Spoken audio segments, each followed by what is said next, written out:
sua justiça é o óculos que você usa, é a sua visão de mundo. Então, por que a gente tem divergências políticas? Porque diante dos meus olhos, algumas coisas são mais aterrorizantes do que outras. Isso para quem tem uma boa índole política. E nos olhos de outra pessoa, outra coisa é aterrorizante mais do que aos meus olhos. E nós nunca teremos 100% de acordo. Mas existe um acordo, que é a justiça de Deus, que é uma máxima. Então eu venho com uma visão de mundo, você vem com outra visão de mundo, e nós temos que nos adequar agora a uma terceira visão de mundo, que é a visão do Senhor. E como que isso vai ser? Sem dor, gente. Não tem como. Se a palavra nos dá como novos nascidos, quem já acompanhou uma gestação sabe como é que é. Quem já acompanhou um recém-nascido sabe como é. Não é fácil. Vai demandar esforço, vai demandar entrega, vai demandar noites em claro, vai demandar deixar de fazer aquilo que você quer, porque agora você está gerando uma nova pessoa. Então é deixar aquilo que nós queremos, porque agora está sendo gerado alguém novo dentro de nós. É deixar a nossa justiça, porque agora está sendo gerada uma nova justiça dentro de nós. É deixar as nossas vontades, e como é difícil, porque agora está sendo gerada uma nova vontade dentro de nós. É deixar a nossa cultura, porque agora está sendo gerada uma nova cultura dentro de nós.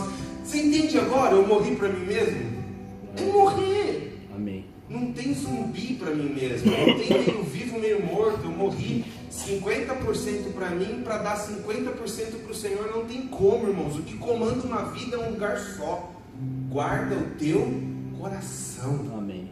Ou o nosso coração é dele, porque do coração sai o quê? As saídas para a vida. Ou o nosso coração é dele, ou nada é dele. Isso é tenso, mas é assim que funciona. Então, se você tem se submetido ao processo, calma, calma. O Senhor está com a caixinha das suas emoções na mão dele. E Ele está começando a tratar aquilo que veio geneticamente errado, aquilo que veio culturalmente errado. A palavra do Senhor fala assim, um versículo pesado, que não foi com ouro, prata, nem coisas corruptíveis que Deus nos resgatou da vã maneira de viver que nos legaram os nossos pais. Glória a Deus. Desculpa, mãe, te amo, mas é Bíblia. É Bíblia. Então existe um choque de cultura violento a ser feito, um choque de legado violento a ser feito, que vai nos levar agora não mais para os nossos pais terrenos, obviamente, sem abandoná-los, nem abandonar o respeito que deve ser dado a eles, mas agora nos levando a quem realmente nos gerou, que é o nosso Pai Celestial. Glória. Então por isso que muitas vezes coisas inexplicáveis acontecem com aqueles que se submetem ao processo do Senhor. Atos 16, 25, uma palavra muito conhecida, é a palavra do carcereiro. Na verdade virou a palavra do carcereiro, era a palavra do terremoto, né? Um tempo atrás a Sara estava lendo e ela falou assim, viu, esse terremoto aqui, Paulo e Silas não saíram da prisão com o terremoto. Eu falei, como assim não? A gente cantou isso a vida inteira. Ela falou, não, lê aí para você ver. Eu li, irmãos, ele não saiu da prisão, você acredita? O terremoto vai acontecer aqui, as cadeias vão cair, mas você não vai sair da prisão. É o que está escrito na Bíblia, a gente vai ler aqui. As cadeias caíram, o terremoto veio, mas eles não saíram da prisão. O terremoto veio por um outro propósito. Vamos ler junto? Atos 16, 25. Vamos ler do 25 ao 28. Então só pausa, olha aqui um pouquinho para mim. O apóstolo Paulo e Silas estavam, se eu não me engano agora acho que em Atenas, eles estavam pregando nessa cidade aqui. E aí uma moça que fazia adivinhações seguia eles. Essa moça dava dinheiro a um terceiro, porque ela adivinhava, a galera pagava para ela, ela tinha os seus donos. Quando o apóstolo Paulo e Silas, Paulo na verdade ora por ela e repreende o espírito maligno que havia nela de adivinhação, ela para de adivinhar. Então seus donos ficam nervosos, levam eles até os pretorianos, até os romanos, que batem em Paulo e Silas por conta disso e mandam que eles sejam presos. Tá? Estamos nesse ponto da história. Então vamos lá, 25. Por volta da meia-noite, Paulo e Silas oravam e cantavam louvores a Deus, e os demais companheiros de prisão escutavam. De repente, sobreveio tamanho terremoto que sacudiu os alicerces da prisão. Abriram-se todas as portas e soltaram a cadeia de todos. O carcereiro despertou do sono e, vendo abertas as portas do cárcere, puxando da espada, ia suicidar-se, supondo que os presos tivessem fugido. Mas Paulo bradou em alta voz: não te faças nenhum mal, que todos aqui estamos. Vamos ler até aqui, depois a gente vai continuar lendo. Preste atenção aqui. Nós vamos analisar essa situação sobre dois prismas. Sobre o prisma daqueles que conheciam ao Senhor e sobre o prisma daqueles que precisavam conhecer o Senhor Jesus. Então, sobre o prisma daqueles que conheciam o Senhor Jesus, nós estávamos falando exclusivamente de Paulo e Silas. E sobre o prisma daqueles que precisavam conhecer o Senhor, nós estamos falando do carcereiro e dos outros detentos, tá bom? Então, primeiro, sobre o prisma dos que precisavam conhecer a Cristo, vamos analisar esse terremoto em cima desses versículos que nós lemos.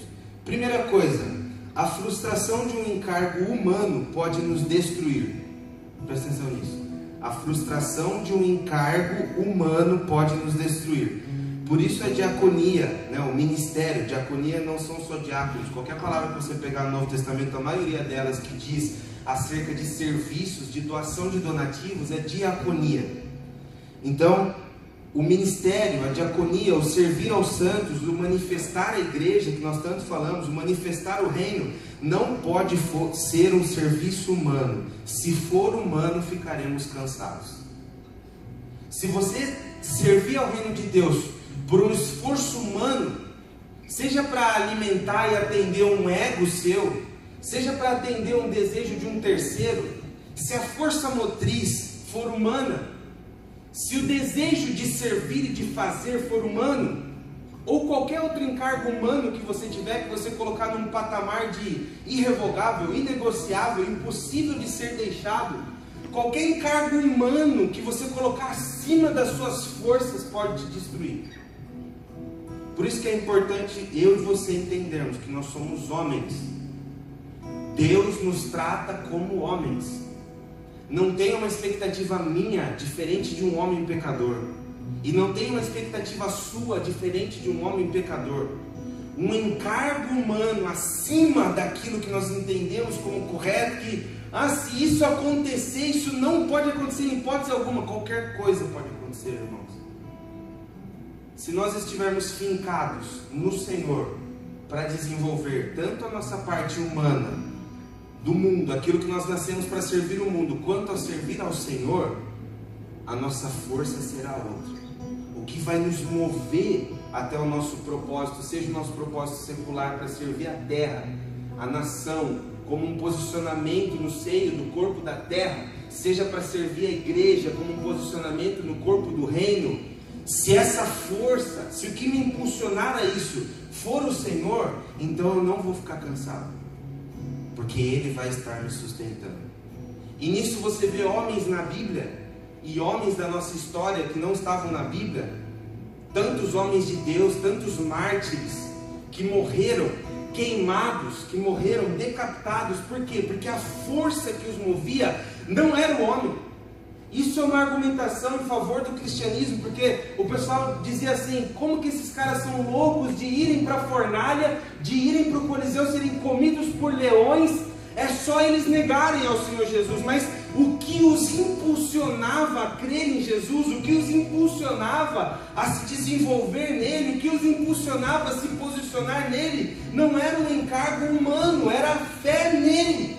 Então, quando eles se viam diante de uma situação que nós talvez olharíamos e falaríamos assim: eu estou fora, isso é impossível. Por quê? Porque a nossa força de impulsão a ir até Ele não está vindo dele. Se a nossa força de impulsão de ir até Ele estiver vindo nele, não terão considerações, não terão ponderações. Irmãos, que ponderação Sadraque, Mesaque e Abednego tiveram quando tocou aquela trombeta e eles não se prostraram diante da estátua de Nabucodonosor? Que ponderação Daniel teve quando foi instituído que não orasse e ele orava com o rosto na janela olhando para Jerusalém? Que ponderação esses homens tiveram? Que ponderação os primeiros mártires tiveram quando foram queimados? Que ponderação eles tiveram quando perguntaram para eles: vocês acreditam em Cristo, confessam Cristo, são cristãos? Sim. Se vocês disserem que não, vocês serão livres. Se disserem que sim, morrerão. Eles disseram sim. A força que os impulsionava não era humana, era o Senhor. E é importante nós nos lançarmos nele. porque nós seremos colocados diante de inúmeros encargos, que nós precisaremos dele. Em 1 Coríntios 15, 10, o apóstolo Paulo, defendendo o apostolado dele, fala assim: e fiz tantas coisas, até mais do que esses apóstolos, não eu.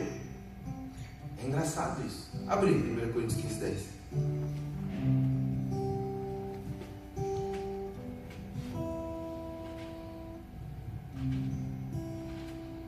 1 Coríntios 15, 10.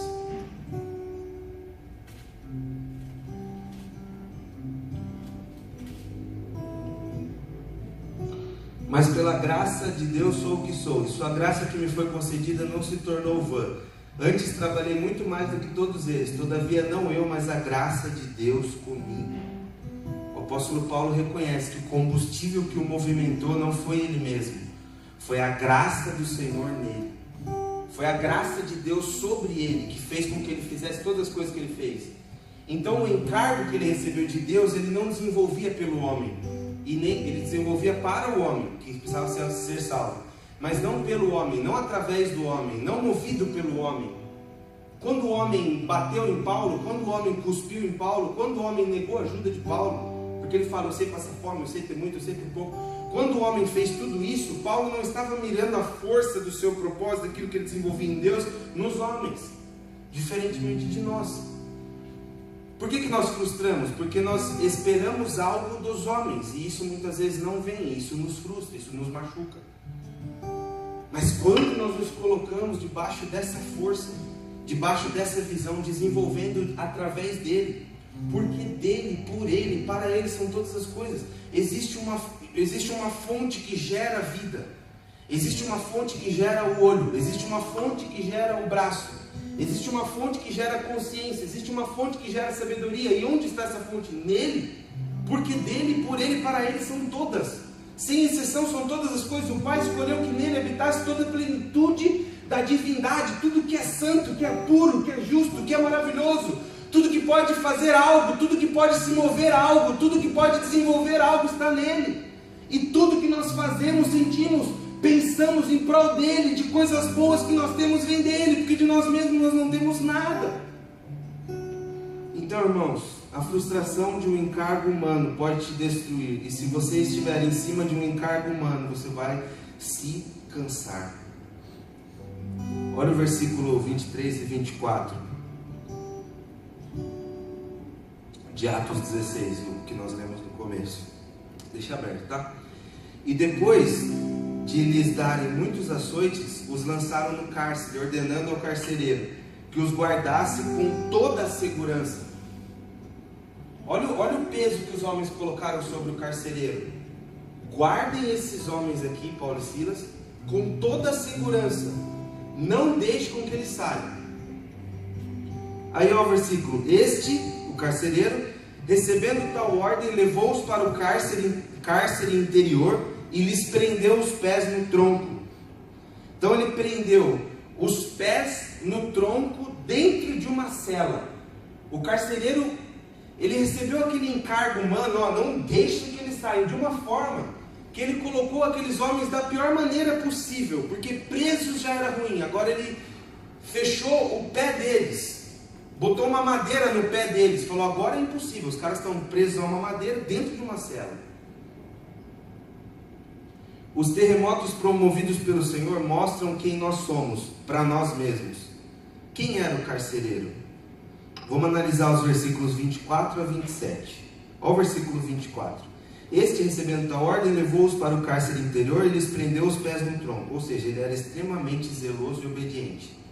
É para prender eles e eles não saírem em hipótese alguma, então eu vou usar todo o aparato que eu tenho para que seja impossível que eles saiam. Extremamente autoconfiante. Olha o versículo 27, a parte A. O carcereiro despertou do sono quando veio o terremoto. O cara era tão autoconfiante que ele estava cuidando, Eliseu. O cara estava cuidando de uma prisão dormindo, cara. Dormindo. Você acha que faltava confiança para esse ser humano? Eu não dormiria nunca se eu fosse carcereiro, nem quando eu estava em casa. Porque durante o dia eu ficaria lá e à noite eu ficaria pensando. Cara, ele estava dormindo. Ele era extremamente autoconfiante, tá? Ele não era um cara ansioso. alguém que não acreditava em salvação. Soldado romano que permitia a fuga de ladrões, de quem estava preso, pagava com a própria vida. Olha o versículo 27. O carcereiro despertou do sono e, vendo abertas as portas do cárcere, puxando da espada, ia suicidar-se. Supondo, olha o medo do cara, ele não sabia ainda. Ele estava supondo que os caras tinham fugido e ele já ia se matar.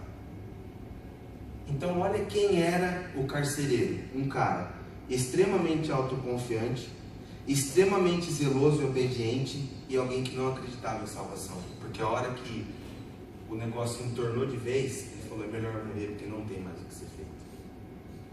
Isso tudo surgiu de onde? A partir do terremoto. O terremoto veio, abriu as portas do cárcere, e então nós pudemos analisar aqui quem era o carcereiro.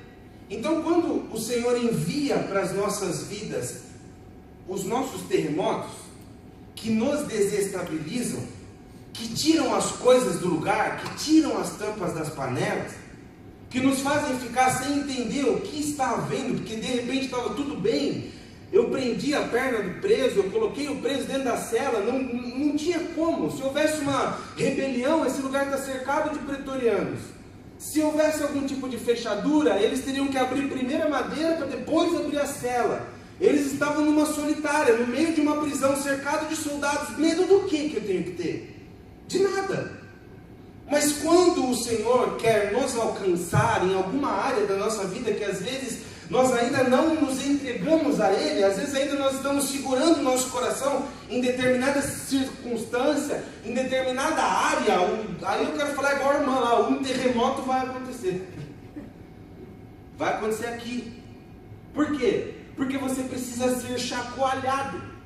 Porque você precisa ver quem você é para você mesmo.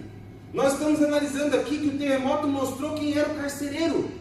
Vocês concordam com tudo que eu falei nesses versículos? Está explícito. Ficou explícito para ele. A gente vai ver aqui depois.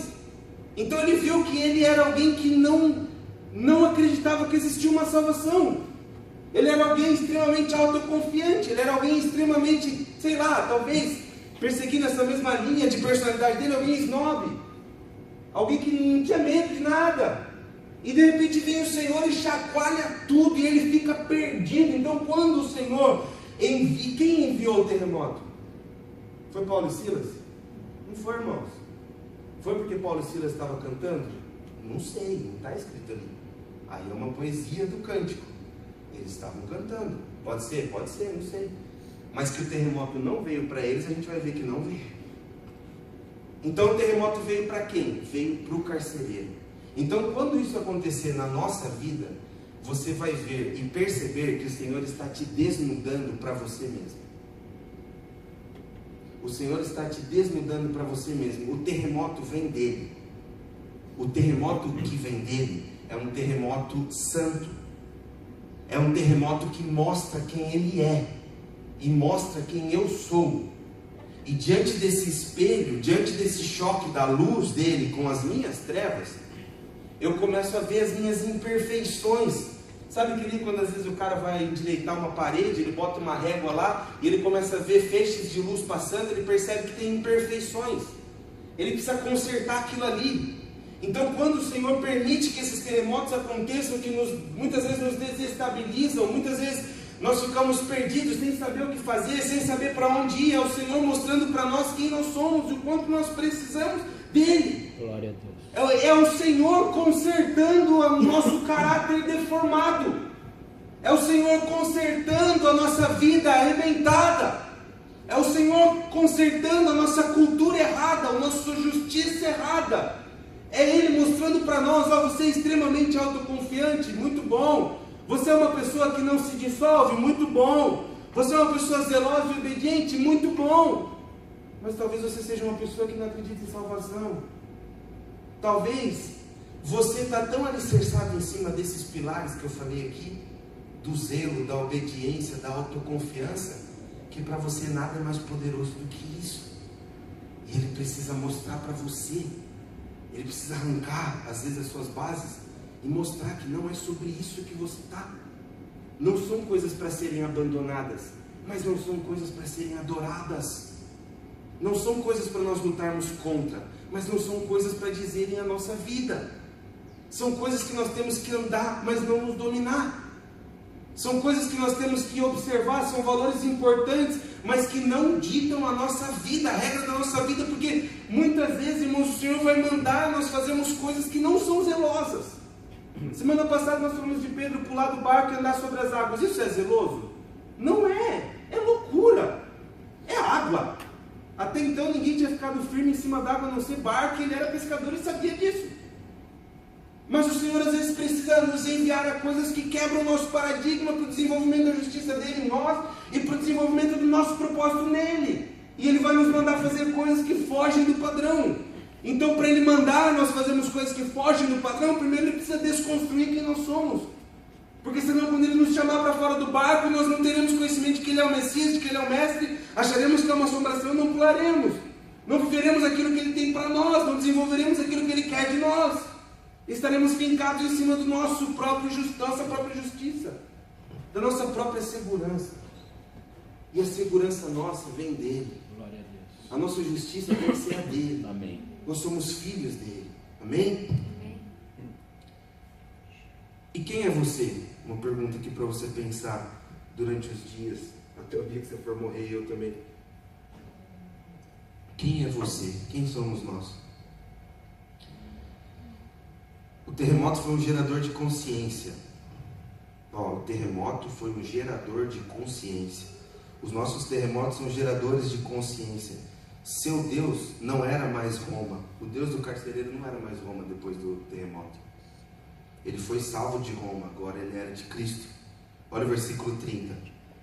Depois que aconteceu todo o terremoto, o carcereiro viu que Paulo, a gente vai ver aqui, eu acabei pulando na ordem da pregação, mas quando ele vai se matar, pulei não, falei aqui, peraí, versículo 27, o carcereiro despertou do sono, vendo as portas abertas do cárcere, puxando a espada, ia suicidar-se, supondo que os presos estivessem fugido. Eu estou acompanhando aqui, depois acho que o versículo 28 ou 29 vai falar que o apóstolo Paulo fala, não precisa se matar porque estamos todos nós aqui, então ninguém tinha fugido. Então o terremoto foi um gerador de consciência, agora ele era salvo de Roma por Cristo. Agora olha o versículo 30. Depois que isso acontece, que ele vê que teve terremoto, abriu as cadeias, mas ninguém fugiu. Depois, trazendo-os para fora, disse, senhores, que devo fazer para que seja salvo? Vocês entendem que ele viu quem ele era? Ele viu quem ele era. Porque agora as cadeias estavam abertas, as celas estavam abertas, mas ninguém fugiu, certo? O que era o natural do carcereiro? Que tranquilidade.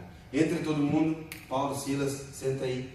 Vou colocar o cárcere em você de novo. Fecha as portas da cela. Tivemos um terremoto, mas graças a sei lá quem, ele não deixou que os presos fugissem, então eu não vou morrer.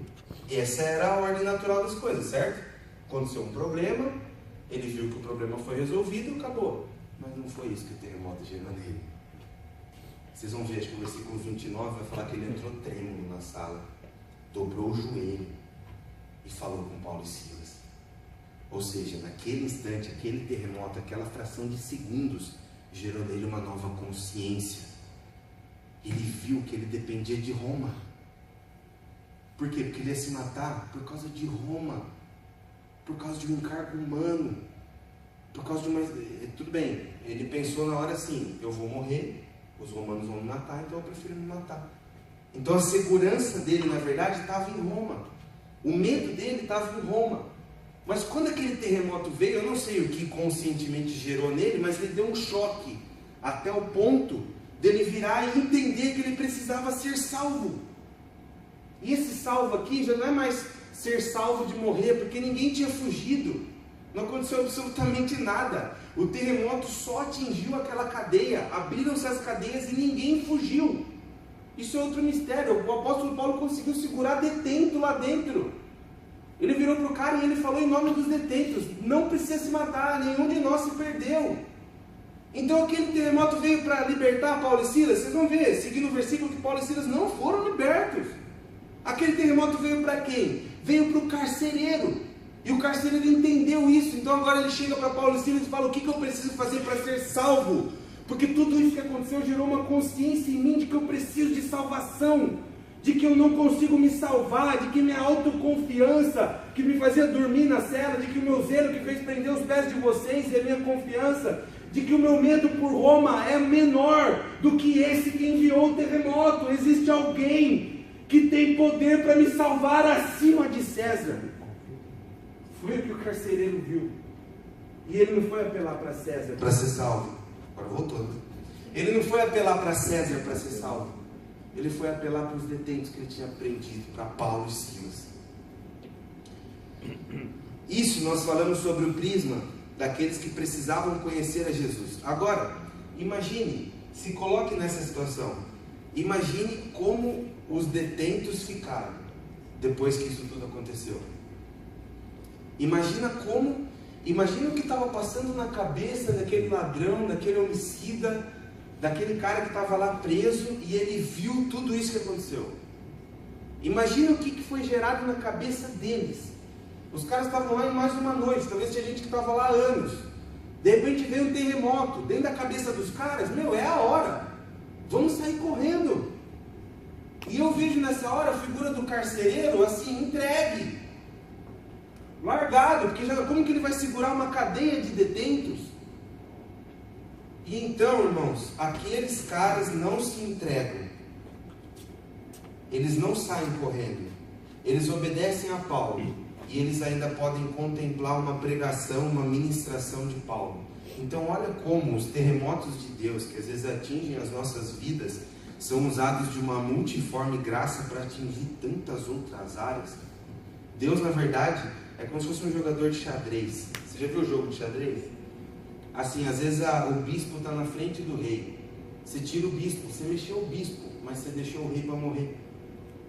Então assim, o Senhor ele mexe uma peça e ele faz com que tudo ao redor seja atingido por aquilo. Agora vamos analisar sobre o prisma daqueles que conheciam Jesus. E se Paulo e Silas tivessem saído correndo na hora que o terremoto veio? O que você pensaria? Eu fui preso injustamente, eu estava pregando o evangelho, injustamente, espiritualmente falando. Eu não semeei essa prisão aqui, Jesus. Só que eu estou colhendo coisa que eu não plantei. Estava fazendo a sua vontade, Pai. E o Senhor me enviou para esse cárcere. Então agora aí segue toda a lógica do louvor. Paulo e Silas, o que a gente vai fazer? Lembra da pregação do Cristiano? Vamos cantar. E começou a cantar e o terremoto veio. Só que o terremoto veio, o que eu e você pensaríamos? Eu sairia correndo, dando glória a Deus. Certo? Deus mandou um terremoto, caíram as minhas cadeias, é tudo que o louvor fala. E agora eu estou livre. Eu não estou livre porque eu fugi. Foi Deus que mandou um terremoto, foi um abalo sísmico, foi algo sobrenatural. Minhas cadeias estão soltas, agora eu posso sair correndo. E o carcereiro ia se matar lá mesmo, porque partiu. Então vocês entendem o discernimento dos caras, de Paulo e Silas? A sabedoria, como eles olhavam a movimentação de Deus, como eles não tinham a justiça deles, neles mesmos. Sabe o que é esse exemplo que eu dei? É a minha própria justiça. E é perigoso porque ela está misturada com a Bíblia, porque realmente é injusto ser preso em nome do Senhor Jesus. Ele não estava fazendo nada de errado. Essa é a minha justiça. Mas eles não agiram dessa forma. Eles não tiveram esse pensamento. E graças a Deus que eles não tiveram. A vontade do Pai não é o óbvio. Anotei isso aqui. A vontade do Pai não é o óbvio, porque o óbvio está apoiado sobre a nossa própria justiça. Por que eu falo assim? Cara, isso para mim é óbvio. Por quê? Porque eu conheço isso profundamente. Quando eu olho isso, eu falo, cara, isso aí é óbvio. Você vai virar para a direita, você tem que dar seta para a direita. É óbvio, eu sei disso. Mas Deus não habita no óbvio, porque dia após dia Ele tem derramado a doutrina dele sobre nós, e Ele tem ensinado acerca da justiça dele sobre nós. As coisas que eu cometia ontem, hoje eu já não posso mais cometer se me foi chegado à luz do Evangelho. A minha forma de me portar, a minha forma de falar, a minha forma de agir. Se o Evangelho tem me impactado, eu sou diferente de ontem. E esse é o desafio do Evangelho. Então Deus ele não habita no óbvio.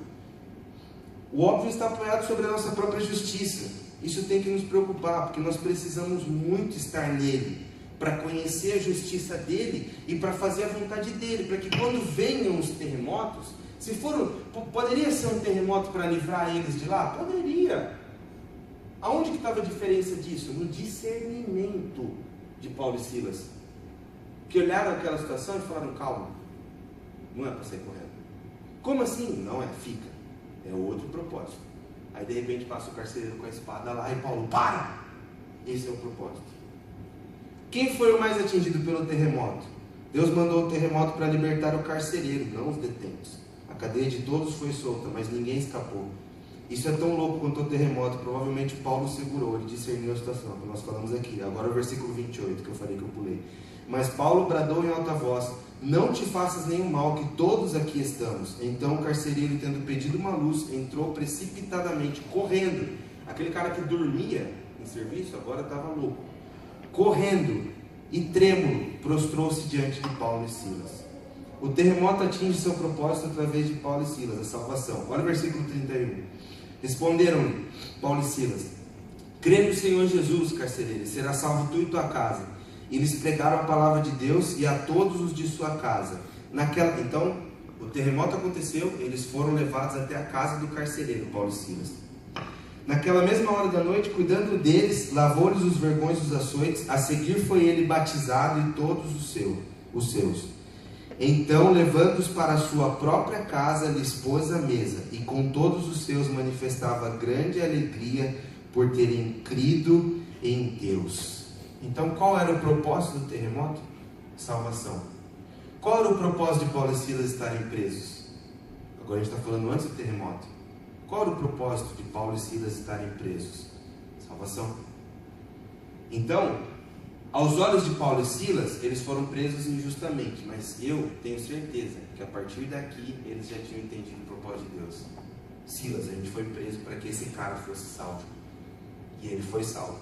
Agora nós sairemos daqui, seremos levados daqui, mas a semente do Evangelho ficou aqui, e esse carcereiro nunca mais será o mesmo. Todo ladrão que passar por aqui vai ouvir dele o que aconteceu. Todo mundo que passar na casa dele vai ouvir acerca do que aconteceu. Então você entende que os nossos terremotos são tão pequenos para aquilo que o Senhor quer gerar através deles? Amém. Você entende que é leve e momentânea tribulação produzindo um peso de glória eterna? Você entende que são coisas pequenas, são doloridas sim, intensas sim. Parece que nunca vai acabar assim, mas os terremotos do Senhor na nossa vida proporcionam coisas que nós não temos noção. Por que Elias quis morrer depois que ele foi e venceu Acabe, os profetas de Baal, fez cair fogo do céu, aconteceu tudo que era de mais maravilhoso, de mais lindo, de mais profundo, de mais impossível? Daí Jezabel pede a cabeça dele e ele se esconde numa gruta e pede para Deus matar ele. Também quer se suicidar. Por quê? Porque as expectativas de Elias não foram atingidas. É por isso. Porque quando Deus vai justificar Elias, ele fala assim: vai lá. Eu não vou saber o número exato agora, mas tem X mil de pessoas lá que não beijaram os pés de Baal. Mas ele não sabia. Então quando ele viu que ele se expôs, ele veio de Tisbe. Tisbe nem existe no mapa. Você não acha onde era Tisbe. Elias ou Tisbita. Ele colocou o dedo na cara de Acabe. Ele confrontou o rei do reino do norte de Israel. Ele fez tudo o que Deus mandou. Deus respondeu ele com fogo. E o que Elias queria era que o povo se convertesse. E o povo não se converteu. Aos olhos de Elias. Na cabecinha de Elias, ele idealizou assim: eu vou fazer tudo isso, pode ser que eu morra, eu vou sofrer, eu vou para o ribeiro de Querite, eu vou ficar sem comer, Deus vai me sustentar, mas eu estou trabalhando por um propósito, e eu, na minha justiça, acredito que esse propósito, funcionando plenamente, seria o povo de Israel todo convertido ao Deus de Israel de novo, e deixando de adorar a Baal, que era o que acontecia na época. Aí ele vai, vence os profetas de Baal, segue toda a cartilha que estava dentro do coraçãozinho dele. Deus vai apoiando ele naquilo, manda fogo do céu, sustenta ele no ribeiro, e vai, e a hora do ápice, que era para ele matar os profetas, virar para trás, a galera está assim: glória a Deus. A galera fala assim: Baal.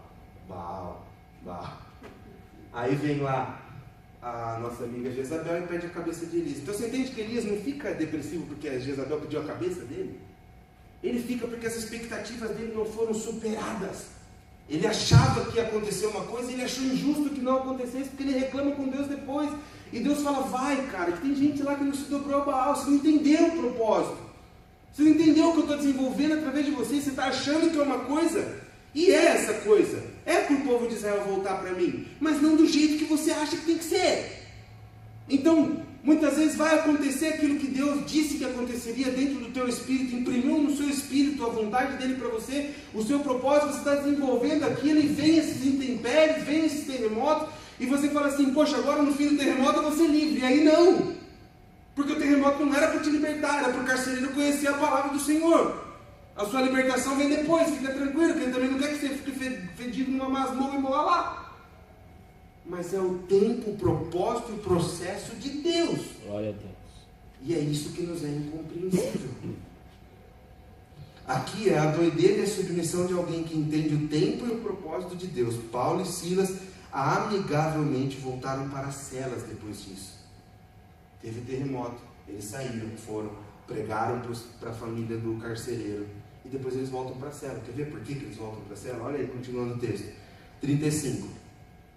Quando amanheceu, tudo isso foi em uma noite. A vida dos caras era intensa, hein? Pregando na segunda, apanhando na terça, terremoto na quarta. E a gente reclama de, né? Toca o barco. 35. Quando amanheceu, os pretores enviaram oficiais de justiça com a seguinte ordem: põe aqueles homens em liberdade. Então o carcereiro comunicou a Paulo estas palavras: os pretores ordenaram que fossem expostos em liberdade. Agora, pois, saí e ide em paz. Eles estavam onde? Presos.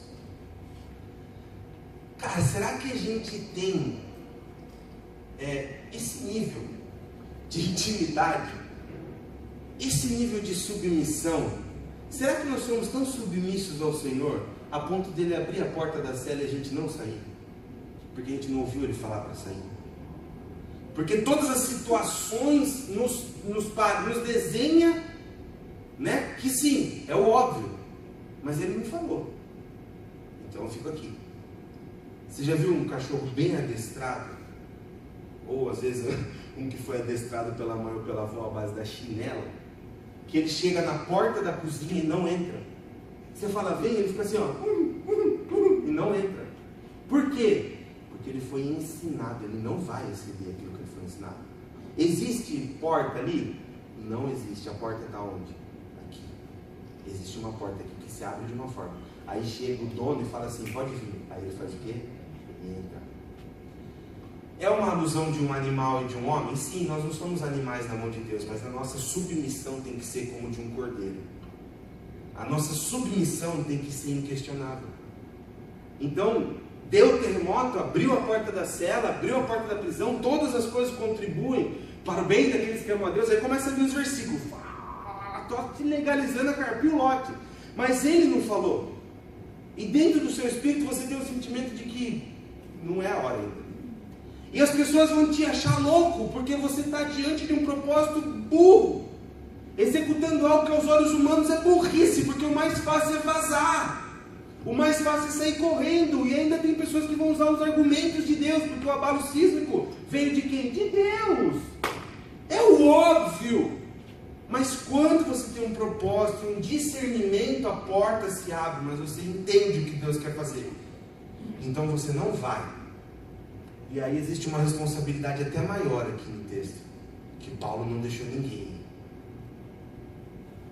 Paulo fez o quê? Paulo se expôs. Por que se não acontecesse nada? Ele estava no meio de gente boa, estava no meio de galera filé, só high society, ele estava no meio de gente assim, show de bola. Não, gente, ele estava numa prisão. E ele botou a mão no peito dos caras e falou, igual o Capitão Nascimento, não vai subir ninguém. Não vai sair ninguém. Imagina aqueles caras, não vai sair ninguém. Mas quando os caras viram o que aconteceu, a Bíblia não fala, mas eu acredito que eles foram impactados. E eles entenderam. Então, e se a gente ficar aqui lendo esse texto, irmão, a gente vai achar mais 200 argumentações. Por isso que é importante, irmãos, quando a palavra fala para nós lermos e meditarmos, Você entende como é importante a gente meditar, a gente pegar um texto e desossar, e ler, reler, imaginar, entender. A gente não pode pregar aquilo que está na nossa ilusão, só o que está na palavra, só a escritura. Mas a gente entender a situação, o ambiente, as intempéries, as hipóteses, o que podia dar de certo, o que podia dar errado, quais são os mecanismos de Deus. E isso, na verdade, o que é uma pregação, irmãos? O que é para ser uma pregação? Uma meditação. A pregação é uma meditação. A diferença é que às vezes o Senhor capacita pessoas para conseguirem externar isso, que é o mais difícil para mim, né? Às vezes externar aquilo que ele interiorizou. Mas a pregação é uma meditação, então é você pegar, entender e agora aplicar na sua vida. A sua justiça vai começando a ser desenhada nele. Você vai começando a entender que pode ter hipóteses que ele te coloca diante de uma porta aberta, mas vai para você, não entra. Eu tenho outra coisa para fazer, calma. Vocês entenderam? Amém? Então que o Espírito Santo de Deus traga sabedoria à nossa mente, ao nosso coração, que a gente possa se lançar na vontade dele, entender a vontade dele e entender que o Senhor, ele não escreve certo por linhas tortas, como diz o ditado. O Senhor escreve certo por linhas certas. Nós somos os tortos que tentamos entender as linhas de Deus, mas elas não são compreensíveis humanamente falando. Amém? Feche seus olhos. Vamos ter uma palavra de oração agora.